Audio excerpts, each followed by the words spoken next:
ẹ̀yin tèmi ǹjẹ́ ẹ ti gbọ́ wípé actress Iyabo Ojo ti finally reply Fijabi of Lagos banga eléyìí tún gbẹdún tán ẹ wá gbọ́kàn tí actress Iyabo Ojo sọ ìjà yìí ó máa létí kẹ́. irọ́ la bí níbí kàkàkà Lizozo onírọ́ ó pa ṣégi irọ́ ẹ máa bínú ẹ̀yin tèmi ẹjọ́ ẹjẹ́ kan sáré sọ eléyìí ẹ máa bínú lẹ́yìn elémi ní ṣe fídíò kankan mọ́ ó lé mi ní kí wọ́n pè mí láǹtì la ṣe jà èmi ṣé ìgbà tọ́lọ́ máa mú ẹ bí industry àṣẹ tóbi tó yìí àti kékeré ni wọn kò sí kankan ní wọn tó máa ní moeva nìkan pè mí láǹtì rí ibo ló tó èmi grandma mi ibo ni àwọn ò ṣe àtìlẹ wa kò yẹ kò sí mo láwọn ọ̀rẹ́ tó jẹ́ pé mo gba 10 years lọ́wọ́ wọn mo gba 12 years orúkọ ló ń pè mí èmi ò ń ṣe àǹtí ìwọ ló ti darúgbó èmi ò darúgbó yọǹgì sexy yọǹgì sì lè mí ó ní pé owó iṣẹ́ ṣó sanwó iṣẹ́ fún mi ni because me understand ó lọ mọ iṣẹ́ ẹ̀ kan ó kówó iṣẹ́ mi fún ó já ilé olè ó sá lọ Lizozo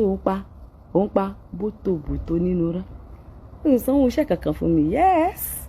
ó sanwó iṣẹ́ ìgbà tó ní pé mi àkúṣe kínní kan ìwọ tó ṣiṣẹ́ tó rówó iṣẹ́ san ní as at 12 years ago tó ń parọ́ pé èèyàn kan gbówó ìgbà tá a parí iṣẹ́ lọ ẹ̀ṣẹ̀ mọ̀ pé wọ́n gbówó ẹ̀ sá lówó ṣe ti sẹ́ǹdì owó iṣẹ́ mi kó tó di pé mo wá bẹ lórí set òun pàṣẹ gèrò ó ló wá lounge mi ná 700k yé alóyin búlẹ̀tì ọ̀hún gígígígí 700k ṣé fèmí àbí fọlọ́rin mo ní jọ jẹ́ kí n rí 700k yẹn o tó bá ní fídíò 100 bèbí ó gbé fún mi ó pé 7 really èmi ò mọ tuwali ìyá too much money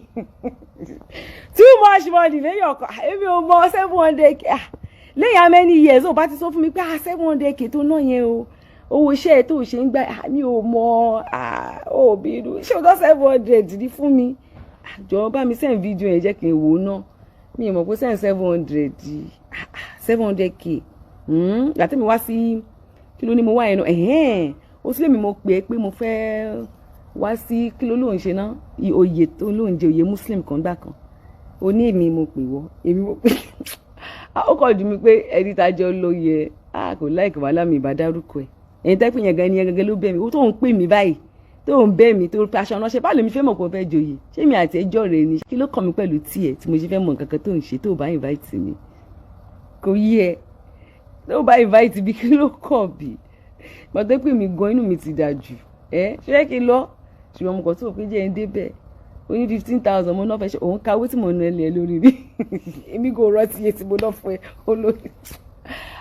ọlọ ìbàjẹ́ ènìyàn dáṣẹ́ ló adúró ṣá ọlọ sórí social justice mi kò sí kan tó kọ ẹ̀ bẹ́ẹ̀ ọlọ kankan mo tó ń tẹ́ lára ni pé Fọlá yẹn ló ń bi ẹnu ó ní mo kọ bó ṣe ń pì ní account details ẹ̀ sórí page ẹ̀jẹ̀ kí ló kọ́ ẹ̀ tó bá pì jọ mo ní láti understand ṣé wọ́n ní mọ́ sí Fọlá ni kí n tiẹ̀ pẹ̀lú Fọlá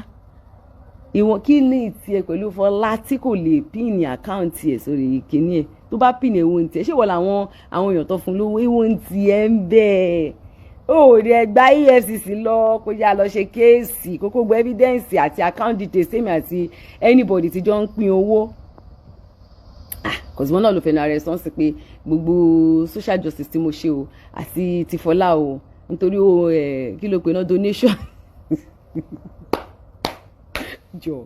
mo ní láti rí àkáǹtì yẹn account details evidence tó ní wàá kọ́ máa sọ̀rọ̀ láyé lẹ́fídẹ́ǹsì bàtà pé educated illiterate ni because olóòkàwé dí I'm not too sure about that but let's accept kò yí ẹ but baby girl I didn't want to be your friend because you harassing it. You so Ras, I never wanted to be your friend. It had nothing to do with auntie. Kò yẹ. Àwí tó ní ìwò kí come for your bully èèyàn. Farida tó ń ta cream tó come for nǹkan. Harmony Gardens ìbílẹ̀ tó come for nǹkan. Tí wọ́n bá ti ń báyàn jà, gbogbo ẹ̀ tó bá ti súnmọ́ ẹni yẹn, ìyẹn ló máa bá jà tán torí pé kí ni? Mọ̀mísí mi, my area mama, my mọ̀mísí ìyọba ńlá tó tẹ́tì sọ́dún ẹ̀ tó drag mi gbà ẹ̀mí ṣe máa sunkún gírí ṣọmọ èèyàn tó drag mi tó gbà ní sáìdì ọ̀dọ̀ tí èmi ò ṣe máa ké pé wọ́n drag mi tó máa tẹ̀ ṣe ṣó fún mi gidi gan ní ìsùnkún ìwọ ló ń ké wá ké látàárọ̀ ké lọ́sàn-án ké lálẹ́ ẹnu ti ṣe ṣùtì síbi tó ti ń ké gbogbo ọ̀run ti ṣe kínní o ti darúgbó ọ̀sán gan lórí ọ̀rọ̀ Ìyábọ̀ Òjó yóò yà fẹ́ para ẹ̀ Ọlọ́run ní bá mi pẹ́ o kọ́lọ̀ bá mi wò ẹ́ sàn kọ́lọ̀ bá mi wò ẹ́. O tún sọ mi o ní pé òǹkù àjàlá lọ́ọ́ bẹ́ẹ̀ kò fi mi sínú iṣẹ́ Ọlọ́run ṣe òǹkù àjàlá yóò ti kọ́ ọ wà láàyè òǹkù àjàlá lọ́ọ́ bẹ́ẹ̀ lọ́ọ́ bẹ́ẹ̀ àbí wọn lọ gbé script lọ bá wọn tó bẹ̀ wọ́n kọ́ pè mí kọ́ parí ìjà òǹkù àjàlá bẹ̀ mí ni wọ́n dẹ̀ wà láàyè kọ́ jáde kọ́ wá sòótọ́ ọ̀rọ̀ wọ́n bẹ̀ mí kí wọ́n á nu iṣẹ́ ẹ̀ ní ẹ̀bẹ̀ yẹn pọ̀ ìwọ gan pẹ̀lú àwọn tó bẹ̀bẹ̀ kò yẹ ó bẹ̀bẹ̀ níyì because ó fẹ́ fi mí tajà ń gbà yín ó bẹ̀bẹ̀ ní baby girl ó bẹ̀bẹ̀ ní kò yẹ bí ẹ wá wọn problem tèmi ní pẹ̀lú wọn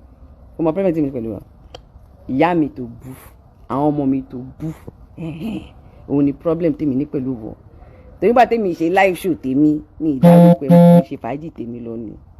mo dẹ̀ mímì káwọn èèyàn ní ìdẹ̀ fi ṣèjà ìwọ ló gbé jà wá torí inú ẹ̀ ó ń ru tó bá ti báyọ̀ jà bí kẹ́ni yẹn kó kú bí kò pa ẹni náà gbogbo orú ayé ló máa pamọ́ ẹni náà kò yẹ ká tí mo sọ ó yẹ so ní sọ́sọ́ onírọ̀ ọ̀pá ṣége fòtòfòtò nínú rọ̀ a máa ṣe jọ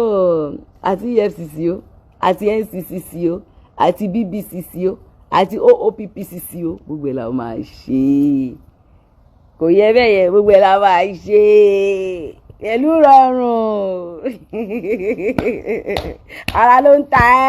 ẹ́ ìwọ ló ní ṣe wàá ṣíṣe láàárọ̀ lọ́sàn láàrin ara ló ń ta ẹ́ tẹ́ ló ṣe mú àtàmọ̀ mo ṣàṣe gbogbo ẹ̀ òfò ló máa bá ń bẹ̀ wàláì lórí ọ̀rọ̀ mi ó máa mófò ní